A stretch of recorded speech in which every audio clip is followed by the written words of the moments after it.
Here's my record haul for today, and we're starting with my Tabasco McElhaney sun visor, and I got this and the records at No Name Records in Rayne, Louisiana, from Miss Christine Stelly, the owner and proprietor there.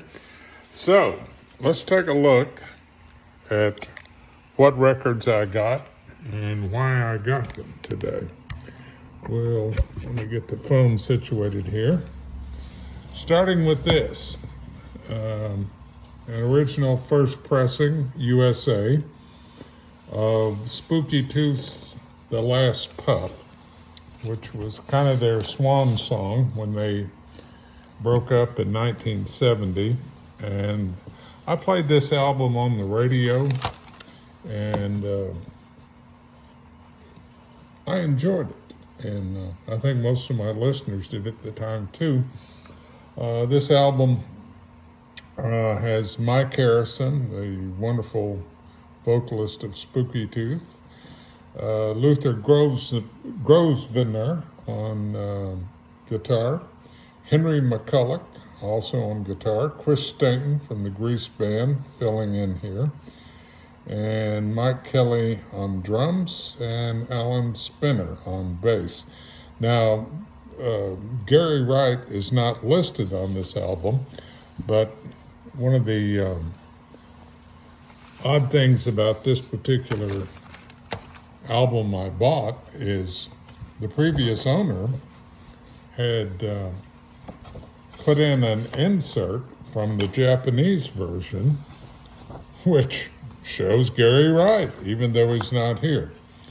Now, I can't read Japanese, so I have no idea what they're saying, but they also have the lyrics to the songs.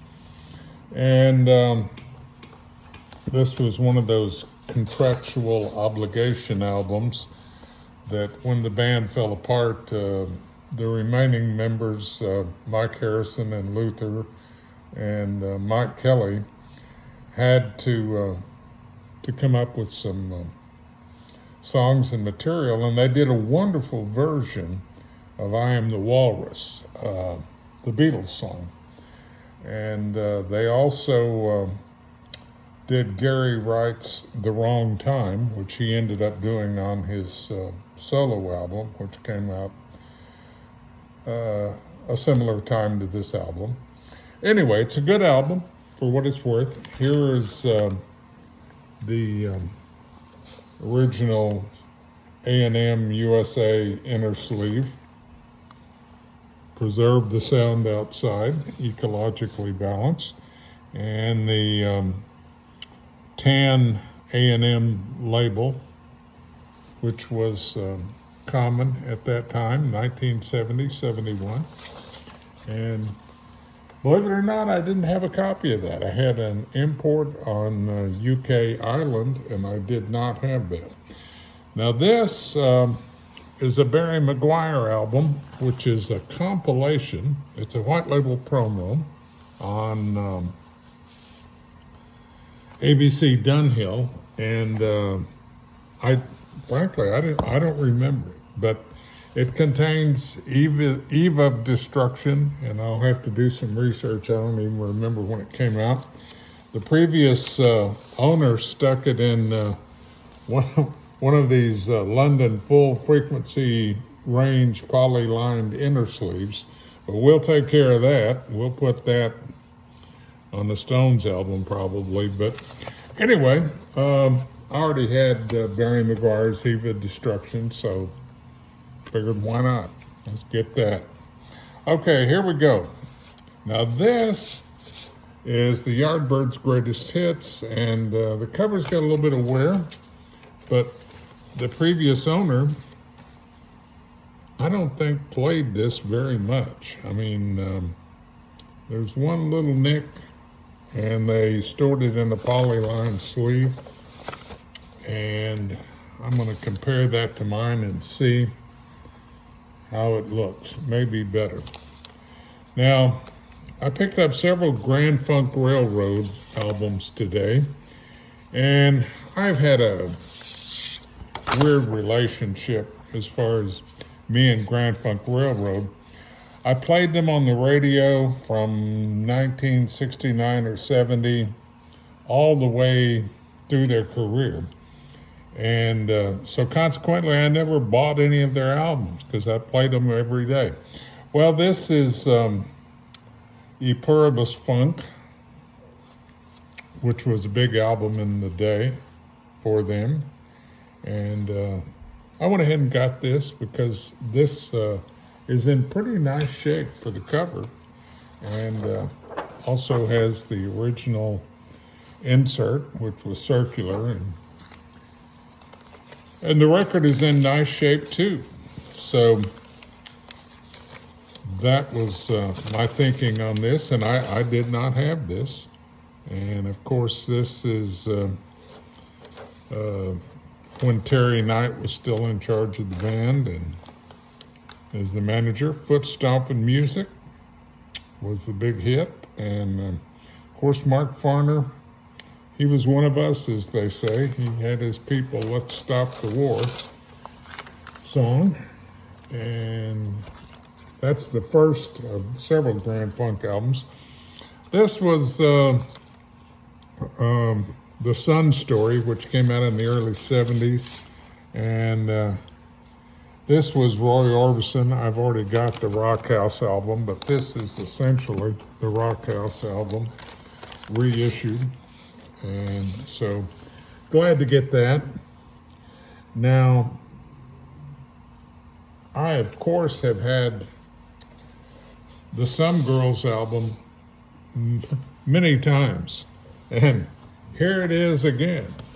This is an original one, still in the shrink, with the hype sticker for Miss You, and also Raccoon Records $4.99 special. So thank you, Steve Grisafi, wherever you are. Anyway, I have a promo of this, and I don't know if I had an original other than the promo of this cover, but I got this because it's in the shrink and it's nice. And me and the Doobie Brothers, kind of the same story as Grand Funk. I played them on the radio throughout the 70s, so I never really owned that many. I went and saw them live several times. I can't remember if I emceed any of their concerts or not, but here is Toulouse Street, and it's a white label promo, and it looks unplayed. So I said, yeah, sure. And of course, this has Listen to the Music. Here's one of the worst albums you could ever own. Keith Moon's Two Sides of the Moon solo album. And that's all I'll say about that. I didn't own it, so now I own it. I used to own it. Okay, one of my favorite albums. I met these guys, The Left Bank. It's a mono version of their Walk Away Renee Pretty Ballerina album. I met these guys when they were one of the opening acts for the Mitch Ryder tour in early '67. This album looks unplayed. I couldn't resist. I have a stereo copy, but I didn't have a mono copy, so I said, what the heck? Okay, more Grand Funk. Let's see, there you go.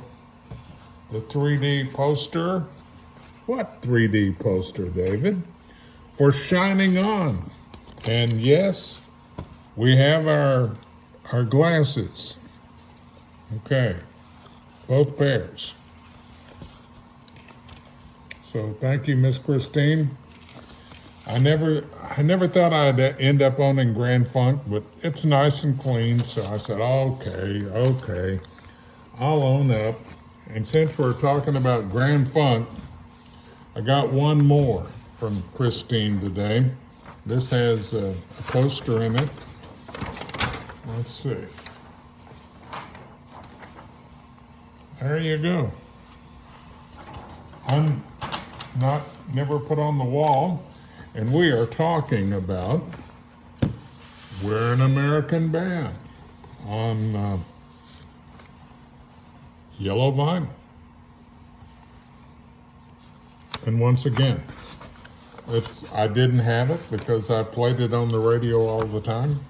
See, so that is our haul today from No Name Records in Rayne, Louisiana. We thank Christine Stelly, as always, for her records. So, peace.